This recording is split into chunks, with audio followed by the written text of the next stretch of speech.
into a Thrive, you'll see we use two cases to talk about Roths, conventional and non-conventional conversions. We're going to show you how we use the application, but also discuss when, why, and how we do Roth conversions, what we should think about. If you have questions, please pipe up, yell. First case we're going to talk about is a truly conventional case. And this client is, I'm going to show you what's going on with this client. Client is a retiree. If we look, they are currently, the information we have on them is that they're currently 61, 62. They're going to retire at 62 and go to 70. And we have, in theory, till 70 to focus on the Roth conversion. When we deal with the conventional personal Roth conversion, first thing you have to really think about when you're doing Roth conversions are, there's no free lunch, right? In fact, you got to be very careful doing Roth conversions because often lots of people want to do them. Lots of people want to fund their 401k Roths rather than the conventional. And it's generally a mistake. You have to think about, in a Roth conversion, you're going to pay the tax. The question is, can you pay the tax with the Roth conversion less than you will have to pay on that qualified money that eventually has to come out? Can you pay that at a lower rate? Typically, you can't, right? If I'm working, if an average consumer is working, they're in the 25, 28% bracket. When they retire, that average consumer is 25, 28. By the way, we're going to talk average consumer and maybe a higher net worth income. That's the second case, a more complicated yet simpler case in some ways. On the first case, we have that conventional client, 25 to 28% tax bracket. If I'm in the 25, 28% bracket, when I retire, I'm likely going to be one bracket less. I'm going to earn, I'm no longer having a salary, and I'm going to be drawing on assets such as Social Security, which is taxed at either 50% or 85%, which is less than 100%, obviously, that my wages are. And I may be drawing on other sources of non-qualified assets in my retirement. So that will probably, and plus, of course, I don't need as much. When I retire, I don't have FICA taxes to pay for. My expenses are generally less. So my taxable income is generally less when I retire than I'm working. So I'm better off paying the taxes when I'm retired than now when I'm working. That's in most cases. So when you do a Roth conversion, you have to think about that before you even contemplate, am I doing a conversion at a time now which will be less than I will be having to pay the taxes when I'm forced to do RMDs or withdrawals needed in later years. It's the first thing you have to think about. Now, the most common way where you can make that scenario work where I will be in a lower bracket now rather than later is A, if a client is taking a sabbatical from work and they can live off non-qualified assets, that's the time to convert those assets to Roth. We also have to think, what's the other reason we do a Roth conversion? And one of the primary reasons we think about is, hey, do I save taxes? Well, that's what we're talking about right now. The second reason will be liquidity. I'd rather go through my retirement years with a pile of Roth dollars than a pile of qualified dollars, even if that Roth dollars is smaller proportionally for taxes, because those Roth dollars don't force me to take a large chunk of tax potential exposure if I need, say, to give my kids $30,000 for a down payment on a house or something of that nature. So having a pile of Roth dollars gives me some investment flexibility and cash flow flexibility. That's the second reason we might want Roth dollars. So those are reasons. Now, how do we find the opportunities? And as I just said, what we always try to look for, our best opportunities, are when can I get those dollars at the lowest possible bracket in retirement. Once I hit 70, I'm screwed no matter what anyhow. I have to do it before 70 for tax reasons, but even if I could do it past 70, it would be irrelevant because once past 70, I'm going to have RMDs, and that's going to pump my taxable income up high enough that there's just no winning. No benefit to doing a Roth conversion because all you're doing is adding to your taxable income. So that's the key component. Does my client have a window between now, whatever now is, and age 70? And if they have a window, can I exploit that window? Can I make that window bigger? Okay. And so today let's kind of look at a simple case. I'm going to go to the solution. I'm going to skip right to the solution. In the application, it's pretty easy. I'm going to go back to how you would put that in. And I'm going to undo everything here. So what I'm going to show you is if I just did one Roth conversion as a standalone situation, and I come here and I look what that's going to do, you can see it's a loser, minus $2,000. And you have to think about that for a second. Now, mind you, one other component I'm sorry I skipped here. In the application, there's a place, let's go back there. There's important information you need to know when using the application. Let me go backwards a little here. When you're doing a Roth conversion application, a couple things you need to remember to do. In the base case, if you're going to do a Roth conversion, you need to go to Assets. If they don't have an existing Roth, you need to create one. This client already has a Roth. That's fine. If they didn't, add a Roth, even without a balance, because you have to define what's that Roth going to do? What's going to be invested in? What yields are you going to get? In this case, the Roth is the same yields and everything as their conventional IRA. As you see here, Dave's IRA is 40/60, 2/6. The Roth is basically the same thing, 2, 5.5 actually. The Roth here is actually a little more conservative. Actually, should make this even compare apples to apples. So when I do that Roth conversion, I need to make sure I create a Roth. That's the first thing. The second important fields to know on a Roth conversion are under your excess cash flow, miscellaneous information. And this is for base case. You need to come over here, and we'll by default, I'm going to come down here and see there is this field. Income tax rate to heirs. All right. This just gives us a mile marker. What do we expect? Those qualified dollars that are remaining will be taxed to heirs if they do a lump sum distribution. Granted, we can do a lifetime distribution, but no one wants that. And you could do a 5, it's a compromise. But most people want to get their hands on the dollars. And what happens for most people is if my kids are just average workers doing, living life normally, they're going to be in a 25% bracket. And if they're in the 25% bracket and they're in a state, I don't know, with about half dozen states or more, they're going to face at least 6 or maybe 8% in taxes on their income taxes. And likely be more than the 25 because remember, when I inherit that IRA, that goes on the top of my money, not mixed in there. It's on top. So if I'm in the 25% bracket, if I inherit $200,000, $300,000, $400,000, I'm going to actually get moved to the 28% bracket, the 33% bracket, plus I'm going to get whacked with the 0.9% for Medicare surcharge tax, another 10th. So, and then my state tax. So 35% might be low. If I'm pushing into the 33% bracket and state tax and Medicare surcharge taxes might push me to 40%. And of course, if my client's kids are doing well and they're already in the 33% bracket, we're talking 40 or 45% now. Right? So you need, as an advisor, to nail down at least some assumption of what those kids' brackets will be when they get this money. That gives us an idea of giving the client the value of holding qualified dollars as opposed to converting those qualified dollars. Because that's the other thing to keep in mind. Your client, when they retire, may be in a lower tax bracket than their children. And if they're never using up all their assets, as if in this case this client's going to die with assets, then we want to be able to, propagate, take advantage of that. That's something to consider. Other item to consider for the client that you'll find down here. You've got this. We have this field.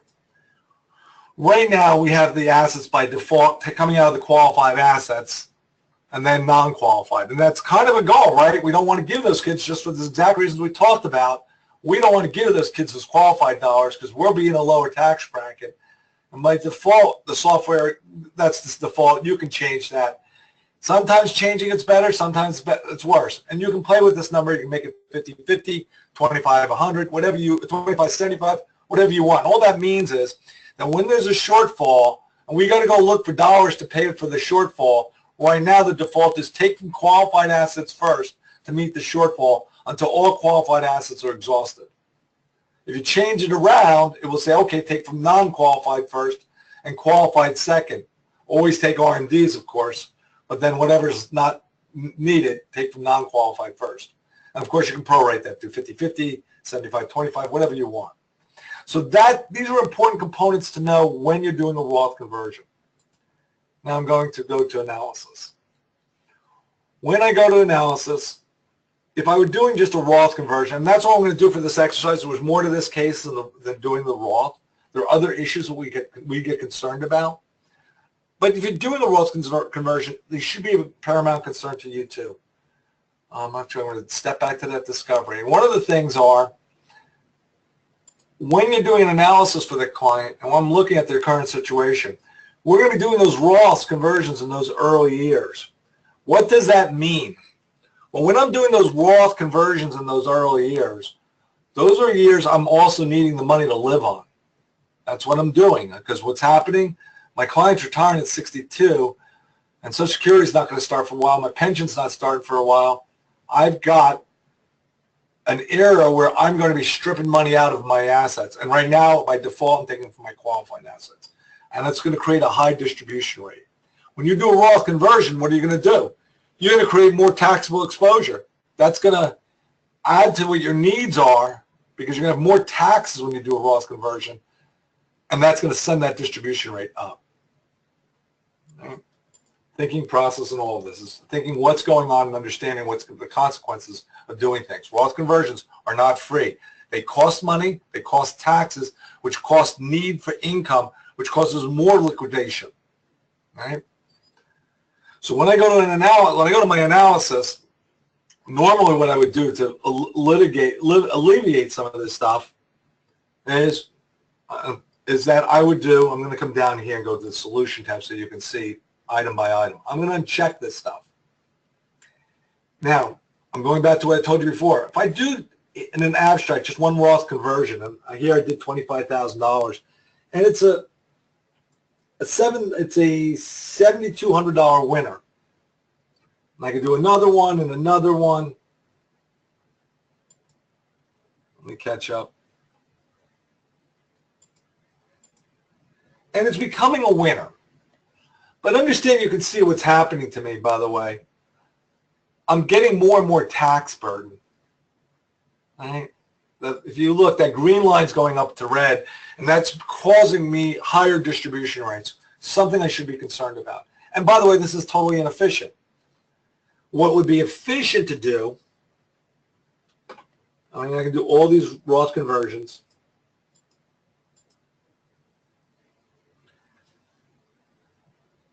And at the end of the day, all those Roth conversions added up to a whopping $1,000. That's it. And by the way, you see my green line is worse than my red line the whole time almost. Now that's a little deceptive. That green line is representing investment net worth. Well, that green line is loaded with Roth dollars. The red line is loaded with qualified dollars. It doesn't take a rocket scientist to understand that, well, the green line might be lower, but those are better dollars to inherit. I may actually be higher in net worth. But when it comes down to the end of the day, I only made $1,000. Part of the reason is I just did this Roth conversion as if my kids inherited the money, the same way they would inherit it. It's on the top of my current income that I need. I'm living off qualified dollars, which are going to be taxed at 25% eventually, and I'm doing a Roth conversion on top of that. Totally inefficient. So what you want to do, and this is that part I just told you before, is tell the application, you know what, take from the non-qualified assets first between now and 70. Live off non-qualified assets. The things that are in my capital going to be taxed at capital gains rates or my savings accounts, assets I have very little, if no tax exposure between now and 70. Live off those dollars. So when I live off those dollars, I have less tax exposure. That means those Roth conversions now are being not taxed at above 25% rates, but now back down to 10 and 15% rates. And my kids will get dollars that I paid 10 and 15%. They're going to get those tax-free. So now you notice on that withdrawal rate, my withdrawal rate dropped now. The green line was above the red line before. Now it's below. Why? Because I have a much lower tax burden in these early years because I'm living off my non-qualified assets, not my qualified. Now, what happens? Well, at the end of the day, I'm really doing much better. Now, interesting enough, if you look at this graph here, it says 1 million versus 756. I'm $250,000 better. Yeah, I'm $250,000 better because, well, frankly, it's more than 250,000. I think I can't quite get the last year in there. But the bottom line, end of the day, I'm actually $500,000 better. But I'm going to have, not $500,000, I am $250,000 better. I'm sorry, 258 right there. But I have a lot of it in qualified. Why? Because I did the non-qualified first and qualified last. Now, the application doesn't give me that luxury to say, do non-qualified until I'm done with, I hit age 70 and then use qualified first. So what's happening is I'm not taking out those qualified dollars and I'm leaving a lot because I didn't convert as much as I'd like. But I did convert a lot and it was much more tax efficient. And by being more tax efficient, by the way, small things, I saved not a lot, but some dollars on my Medicare premiums because I'm in the lower tiers in those early years. And though I'm going to pass on a lot of qualified money to my kids, and I tax them at 35%, so my kids are going to face $185,000. I made $250 more because I absorbed a lot of the taxes and made some tax efficiency. So my kids still come out $74,000 ahead. Now, there are solutions to this, by the way. That's what's not shown in here. I bought buckets. I turned that qualified money, and I used that to buy income for the rest of my life, and I took that off the table. So that's why that kind of isn't complete here, but I'm trying to show you the effectiveness of the Roth conversion, and I'm not done here. One of the things I can do for my client as well is I have the client taking at 65. I can make some more efficiencies because I'm forcing at 65 or 66, I have that Social Security coming in 66 to 70. And at 66 to 70, maybe I should live off non-qualified assets then, get more Social Security benefit. And so by doing this, I'm going to do this and this. Now at $330,000. Now someone might say, well, what if I just did Social Security alone? Let's uncheck all this. What is that Social Security worth to my client? $271. So you see there wasn't much a difference whether I do delayed Social Security or not on my effect or my strategy. $272, I made it $70,000 with everything. So I got $330 versus $270. I'm making a $60,000 to $70,000 improvement on my client's position. But what's really, really, really, really important, and you can see what I've done overall, with the Social Security, and I try to keep the Social Security as a good conversation, but it's important to remember, part of the strategy is to push that Social Security back as far as possible. It helps. And if we can, maximize our dollars. And it's a game to play and balance and walk away. But one of the things we're not getting out of this at the end of the day is I also just not only built them $70,000 more in net worth, which isn't a lot, but it's money. It's money in their pocket from the conversion. What I've built for them is a lifetime window where I have a pile of dollars that if I ever need money without any tax exposure, I can grab those dollars at any time and take them out. And that is a really key component for people to understand. It's real, real important to understand the value in that and weighing that out. Sometimes it may not be worth it. One of the things that's important to realize when I'm doing this, you can see what's happening here. I got in those bad early years down a little because I'm more tax efficient, but I'm still pretty high.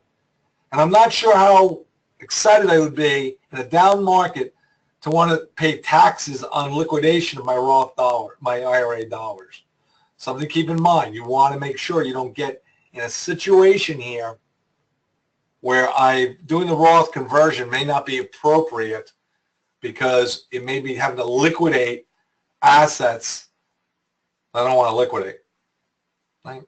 To pay taxes and whatever might go on. So that's something we want to keep in mind as well. If you have a high distribution rate in a Roth conversion, you may want to resolve this with a period certain contract. That's up to advisors, or putting, it's not period certain, put money aside in cash, which is, of course, by doing that, going to put you, you're going to lose some dollars. You're going to lose some dollars because obviously return on those dollars, which may make the Roth conversion less attractive. A secondary note is an advisory information. When I did a Roth conversion for this client, I just showed you here the simplistic Roth conversion.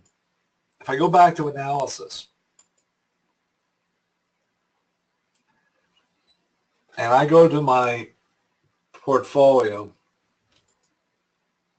something really, really important for advisors to take in consideration. Open that up. This client has $525,000, 40 fixed, 60 equity, and I've got Roth at 40/60. This is a bigger picture concept than part of advice. If my client wants to have fixed dollars and fixed instruments, typically I always say, put those dollars in, don't keep them in non-qualified holdings. Why do I want to have $100,000 or $200,000 in cash getting 1% or whatever it is? Right?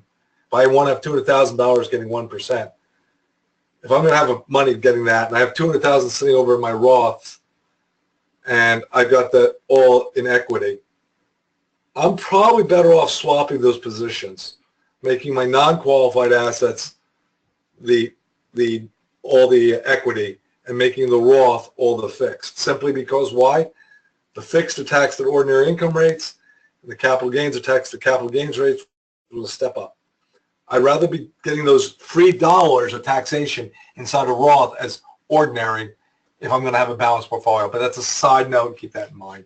And I'm not going to go into that. I sometimes do that as an analysis for clients to show them how if you swap dollars, you're actually more tax efficient by keeping the fixed components of your dollars in your Roth and the equity components in your non-qualified. All right. This was a basic case. Oh, any questions at this point? Oh, before you answer those questions, notice, by the way, ultimately what happened with this client. Without doing any other recommendations, what we did for this client was we substantially improved their investment net worth, but more importantly, their withdrawal rates. Why did we improve those withdrawal rates? We pushed back the need for using qualified dollars except for R&D. And when we do need dollars, they're coming from a larger pile of non-qualified assets that are Roth or subject to capital gains rather than ordinary income. And that essentially, by doing that, we lower our income tax needs, which lowers our need for reliable income. It improves our position all the way around the board. It's not a lot, but it's part of the building blocks, and this is only one of the building blocks in this recommendation for this client. And this is how we go about it. And of course, you can test each one. I'm going to come back here, and you can go over here and see what we do. Let's go back to the input. And we're going to go look at the Roth dollars. Now, over here on the right-hand side, you can take from the client or the spouse and Roth convert. Here's the dollars to the next bracket. So I've got 2019. I almost have nothing. All right, and I'm trying to keep them. Now, I could take more in latter years here, and I would have if I was again, this is a component. Be wary what you do when you do the Roth conversion, by the way. One last recommendation on this. It should be in the back of your mind on this chess game that you're building as what your goal is to do the Roth, but get all the other important component pieces in place. And in this client's case, we knew what we were going to do is we were to buy a period certain contract for the 7 years between now and they turn on Social Security to provide them some income in that 7 years to live on so they don't have to sell assets in the down market. And then we were going to buy a floor of income from the 7th year on for the rest of their life with their non-qualified dollars. By doing that, those recommendations changed our tax flow picture. So yes, someone might point out, say, Rob, you still had some room here in years 23, 24. Why didn't you take them? Because that's when I would have been turning on my income stream for my floor for my strategy of converting their qualified dollars. And that would have consumed that. So when you go to do the Roth conversion, it really should be the one of, if not the last component of your puzzle, because you don't know exactly what dollars are going to be needed until you have all the components of your strategy in place, including whether you do delayed Social Security, whether you change their portfolio balances. Remember, you've got a client who's coming to you and they're 80% fixed, 20% equity, and they're non-qualified assets. And you're sitting there saying, Mr. Smith, you're never running out of money. Just rebalance your portfolio in a conventional conservative equity portfolio. If that's what you're doing, you're not even buying income or anything like that. Just by rebalancing their portfolio and showing them that, well, that 80% is no longer generating fixed income that's taxable. That means your bracket got larger on you because just by reshifting. And so an important component, you've got to add that in. Get all the pieces in place before you do the Roth conversion. Okay, before we step onto a steeper case where it's not as conventional thinking, any questions at this point? All right, let's step to another case. And again, if you've been to Thrive, you've seen these are cases that I'm going to use, are conventional cases that I like to use. Let's open this one up. These were, by the way, actual clients. I've only just modified them for these sessions. And they're pretty much the same recommendations or partial recommendations that we actually provided to the client. All right. Now, this is a client who recently came to us with an unusual situation. Someone you wouldn't normally think about Roth conversions. This client, if we go and look, let's open this up. Their income needs are pretty high, $13,000. It's what, about $170,000 net after taxes. That's what they need to live on. It's a pretty steep dollar. The client was what, 63? It looks like 62. The 62 years old. Yeah, they're just turning 63. Okay, this client's retired. Good chunk of their money is sitting in qualified assets. Because it's sitting in qualified assets with qualified dollars, the big problem this client was going to face, and let's look at their asset holdings so you understand. This client has $5 million in a relatively conservative portfolio, and they have 225 in non-qualified assets. But the problem this client has and faces, and so let's go to analysis, is this. Check. And I'm going to go to their income statement. Let me go to cash flow. That would probably be the better place to go first. All right, let's look at their cash flow. The client currently, they have an annuity that's going to, they've got to turn on. It's not an option. When we get down to when this client is 70, let's see, they're born in 53. Let's go down here. Right here, the year 2025. The client has about $14,000 of income coming in from annuities, and so they have an annuity that they're turning on, some Social Security. They need $26,000. So they have an $11,000 shortfall. You notice right here, $15,000 is coming out of their qualified assets. Why is $15,000 coming up? That's their RMD. They actually have to take more money than they need. They don't need this money. They're screwed, though, because that's what the law says. And here's the problem that they run into. If we look at their income statement, we look at the year 2025. Let's go right here. you can see their taxable income jumps from 256 to 346. What is happening? They're RMDs. That's what's happening. And we go and look over here. Oops, sorry. When they jump on that taxable income right here, they go from the 28% bracket to the 33% bracket.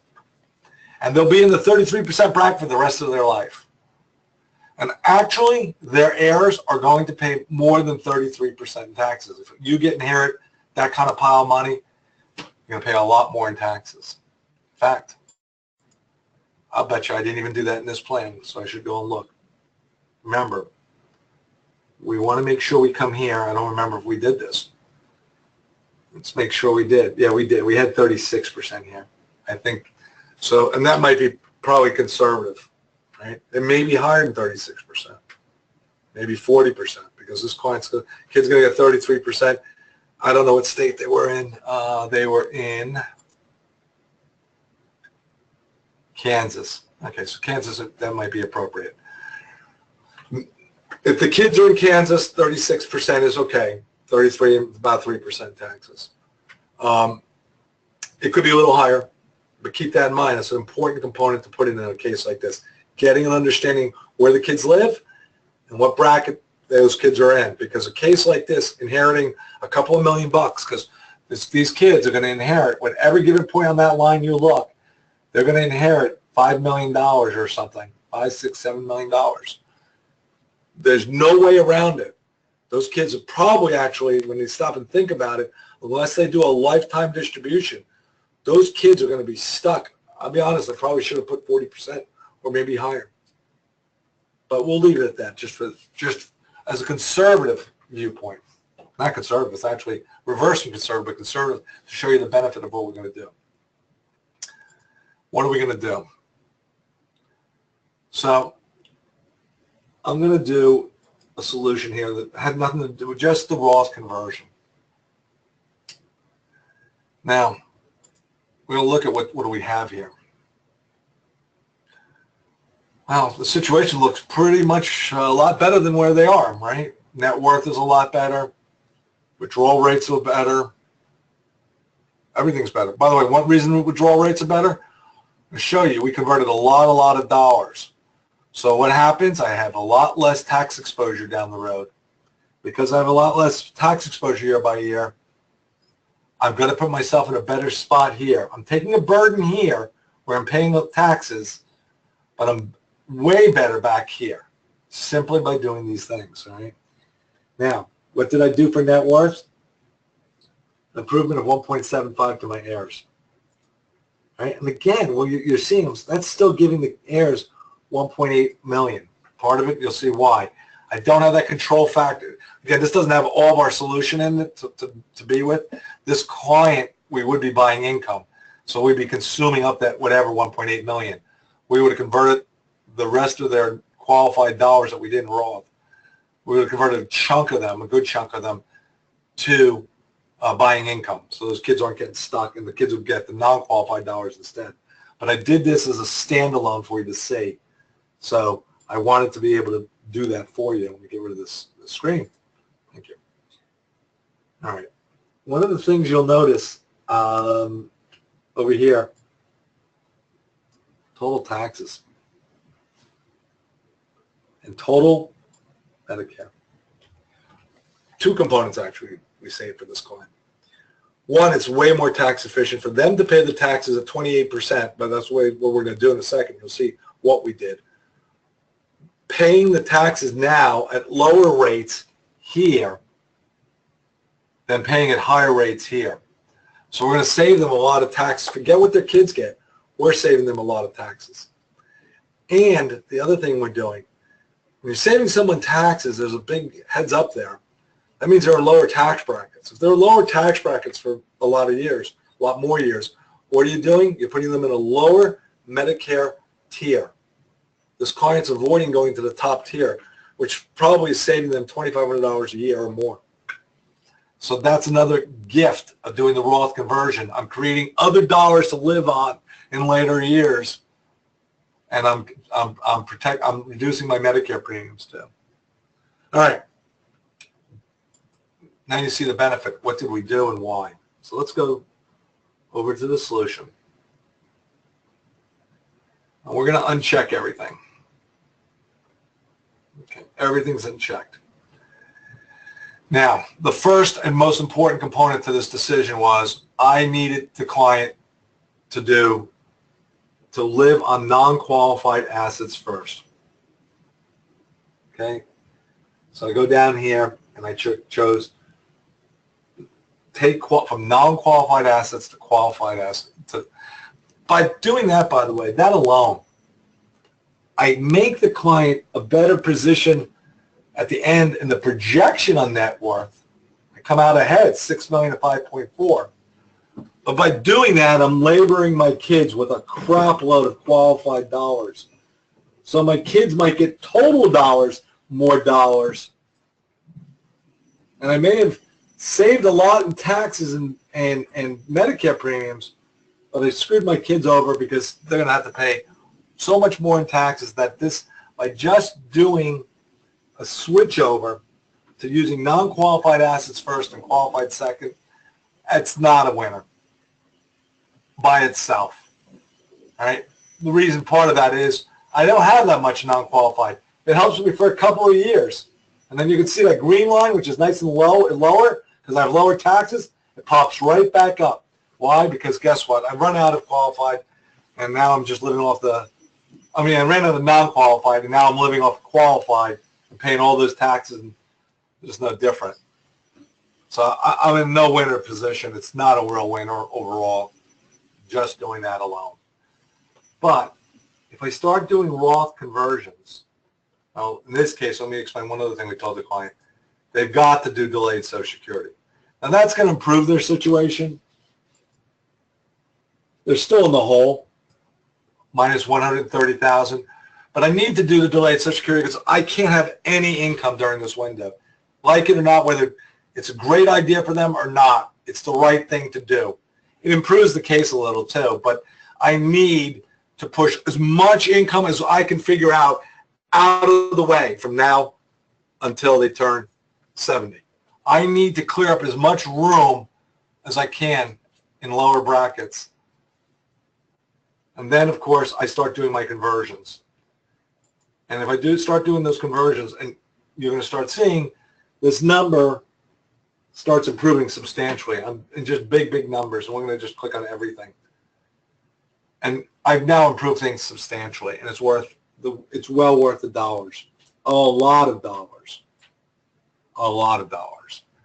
Now, why? Let's go look at the analysis. And what did we actually do in terms of conversion? Let's go to that Roth conversion.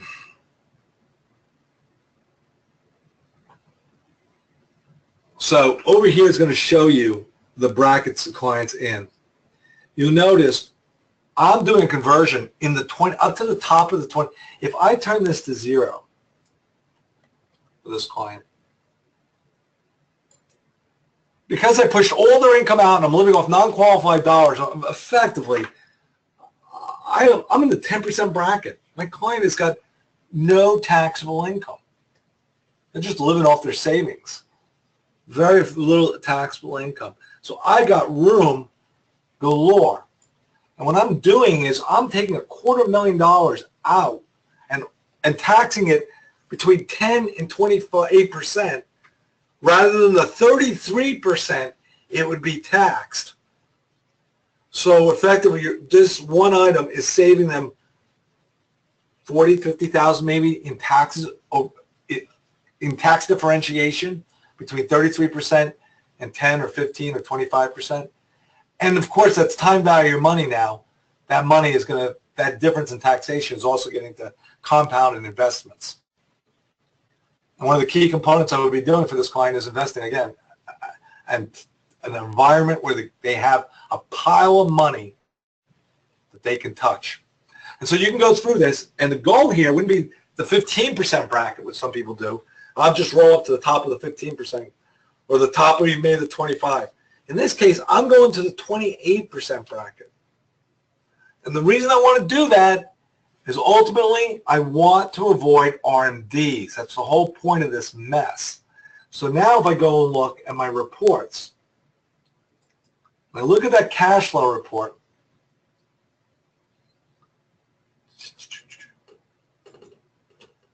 after I did all my Roths for all my years, I go out down to the year 2025 when R&D started. I think it was 2025. Here's the base case. Base case, I needed 26,000. I needed 11,000, excuse me. That was my shortfall. I had to take 15 out because of RMD. I still have that same problem here, right? 10 and 15. But let's go to the income taxes.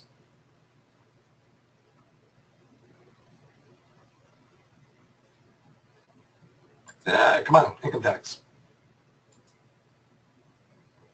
Oh, okay, there you go, taxable income. I'm going to scroll down. So I'm going to get down, and you're going to notice my tax burden is a little less. I have a taxable income of 376 versus 370, 383. So the rest of my life, that conversion is dropping me a little bit lower, and actually it gets bigger and bigger because if we keep going through this, I'm always in the position I'm slightly lower in taxes. I've lowered a little bit of tax exposure year by year as well. Not a lot, but some. And so part of the goal here was trying to create some tax efficiency. Now there's one thing that's missing in all this equation. So this net worth, you're looking at it, and it's basically the same. Right? Eventually I get better and better. That's not quite the way to look at this. So I'm going to open up. Let's take a look at the assets analysis. The first three, the second and third chart don't matter much. This chart here and this chart here. These charts, they have more to do with whether you have insurance. This chart here is showing you that green line slightly dips below that red line for a little bit of period of time with this Roth conversion. Why? I did delayed Social Security, I paying taxes, so I'm giving them some net worth.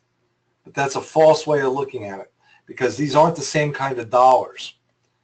Over here, this graph is showing you the dollars the client inherits after taxes. And when I put those components in, the green line is forever above the red line. It only gets better and better and better over time. And this shows you the totals.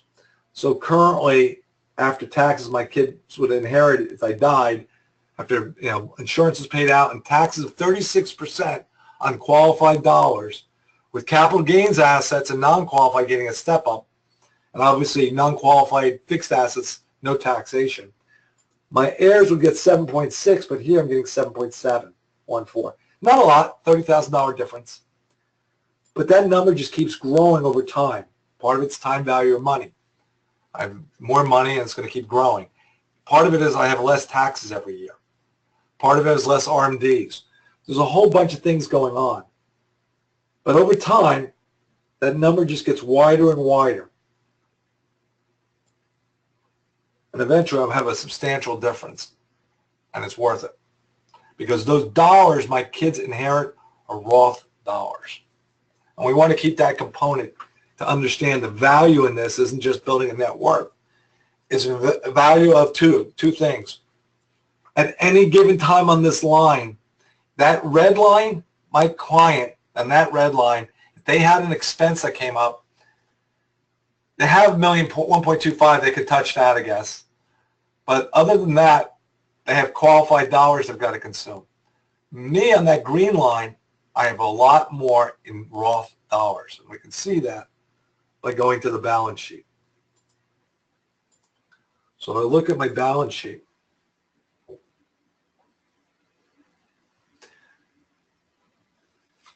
on the balance sheet here, yeah, I'm stripping down the qualified dollars to pay my needs, and I do have my non-qualified.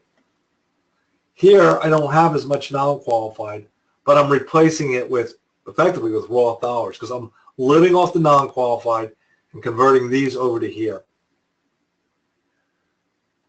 So if I get down to, say, 2030, and I start looking at things, what do I have?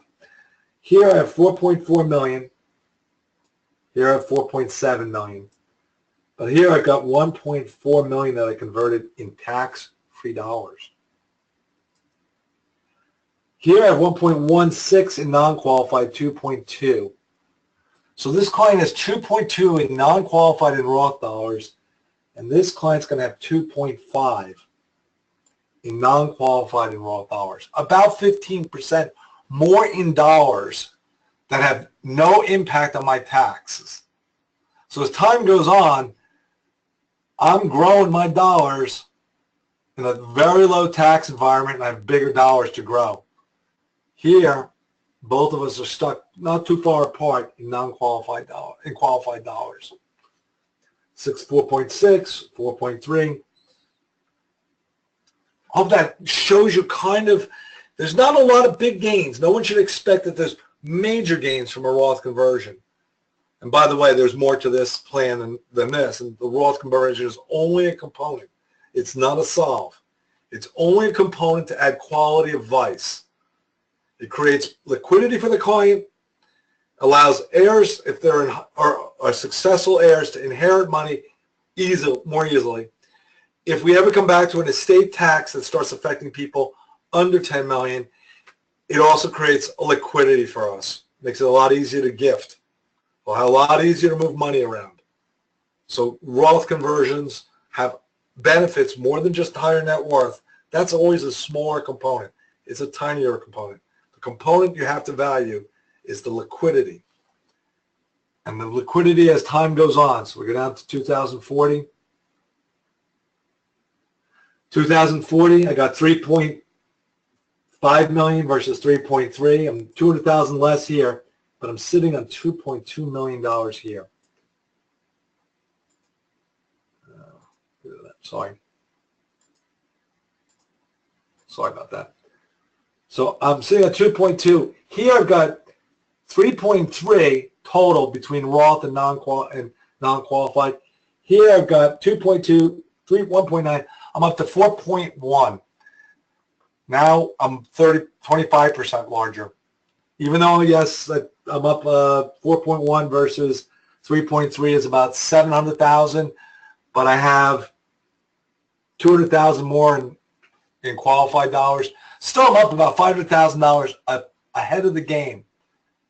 And that's a lot of money over time. But it's, again, the nice part is, even these assets are a problem, because these assets, if I need them, guess what happens? I need these dollars. I still pay capital gains rates. And remember, this client, their income needs today in today's dollar is $200,000 plus. You know, when we put medical and everything. And today's dollar, 200. So guess what's going to happen? They'll pay capital gains rates, right? This client will have the luxury to balance that portfolio or that tax exposure in latter years to say, I'll pay capital gains rates up to the 15% bracket, but I'm not paying higher. I'll even do the 0% capital gains rate, which I won't get into today. But they'll have much more flexibility because they could take from the Roth dollars if they wanted to and have no tax exposure. They wanted to give their kids, they wanted to pay $100,000 for a wedding, no problem. They can do it tax-free. Even if I had this situation, I'm still going to have some taxes unless I'm taking all their fixed dollars out, which they're probably not going to be comfortable doing because those are their safety dollars. So I hope today's idea of how we focus and look at the Roth conversions, how we do them, how we build them, and how we think about them help today those who are listening today. Hey, thanks, Robert. Yeah, this is Joe again. Again, I just want to thank you for those that are on the webinar. I did record this, so I do have access to it. If you would like to revisit it in the future, also we'll be showcasing all our recorded webinars for those that are RNG subscribers, so that you have access to going back and checking them out. Just want to give you kind of a heads up for those that are on. We are going to be in Nashville, Tennessee, October 11th through the 13th for another Thrive U. If you'd like to attend, it's a great place to get access to Curtis. Robert typically chimes in too, and we go through a lot of case studies in RNG. So that's something you're interested in. Check out our updated website. It's actually through curtiscloak.com. www.curtiscloak.com. You can access Thrive University information there, RNG information. So that's a good place to go for future information. Also follow us on Facebook and LinkedIn as we update events in the future, as well as just some content that we post. Right now we're going through 18 risks in retirement. So again, just check out curtiscloak.com. Just want to thank you guys for attending. If you have any questions, actually a question just came in. So Robert, are you still there? Yep. All right, just a minute here.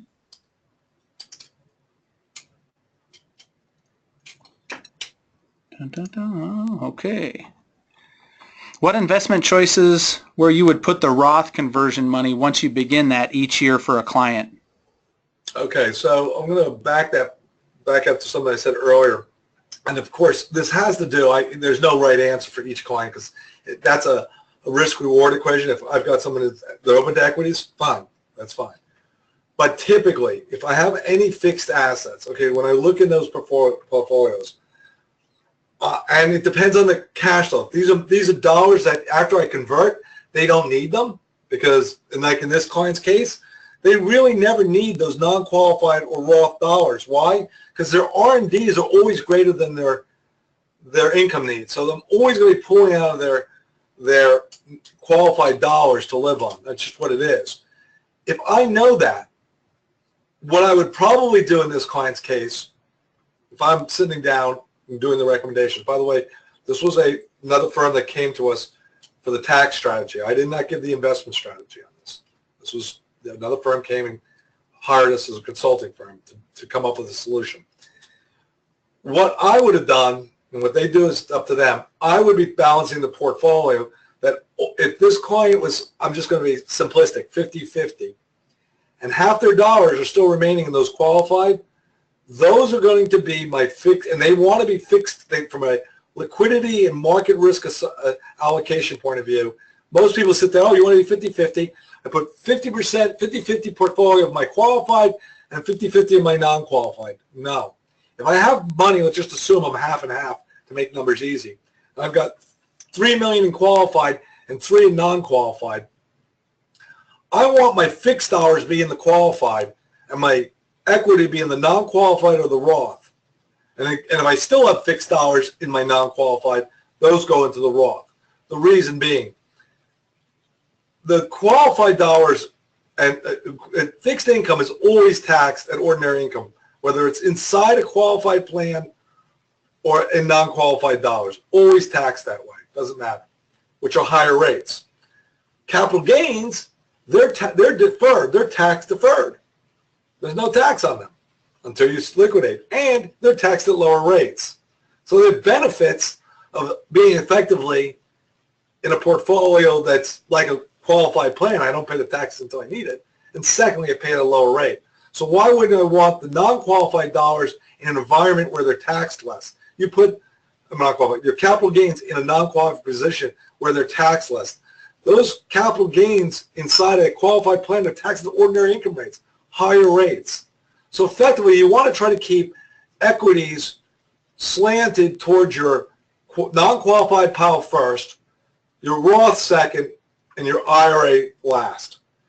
And I say that because if ideally, now if I'm outside, I have dollars, forgetting the qualified dollars, I have dollars that are in Roth and non-qualified, and I'm balancing a portfolio. Well, I'm going to want to keep my fixed income assets that are generating taxes on an ongoing basis. And if I want to keep, say, now let's look at just I have $3 million in Roth and $3 million in non-qualified, and my client wants to be 50-50 for whatever the reason. I don't want to have 50-50 in both of those piles. I want the $3 million to be in the Roth and the $3 million of fixed to be in the Roth and the $3 million of equity to be in the non-qualified pile. Again, why? Because I put those dollars that are being taxed on an ongoing basis in Roth. I'd rather them be there than the non-qualified pile, because the non-qualified, I'm paying the taxes as I go along. And if I'm going to keep those fixed dollars, I might as well put them in a place where I don't pay the taxes. And the non-qualified, I want the capital gains assets because what? They're tax deferred. They're taxed effectively the same rate in a Roth as they are in a non-qualified pile if I never touch those dollars and my kids inherit it. My kids inherit a pile of non-qualified stock. It's taxed the same rate and the same tax as if they inherit a Roth. Think about that for a second. That's why you want to try to move those fixed dollars, if you've got them, into the Roth first. Because non-qualified dollars to my kids get a step up in basis. They don't pay any income taxes on the growth. So if I had growth in the Roth with equity assets, the kids get the same freaking thing. In fact, people miss this one point. I'll take something up from you. People think I want to save those Roths for my kids. No, you don't. If you need money, take it from the Roth. Don't take it from a qualified asset. Because you know what? Your kids, those Roth dollars, excuse me, not from the qualified assets, take from the Roth, from non-qualified capital gains assets. Why? Because those non-qualified capital gains, even though taxed at a lower rate, are still taxed. So if you have to choose from one pile or the other, it's time to take from the Roth before you take from your stocks that are appreciated in a non-qualified pile. Because those dollars the kids are going to get, just like a Roth, step up in basis. So they'll pay 0 in taxes, so why should you pay 15 now? Hope that helped. Hello? All right.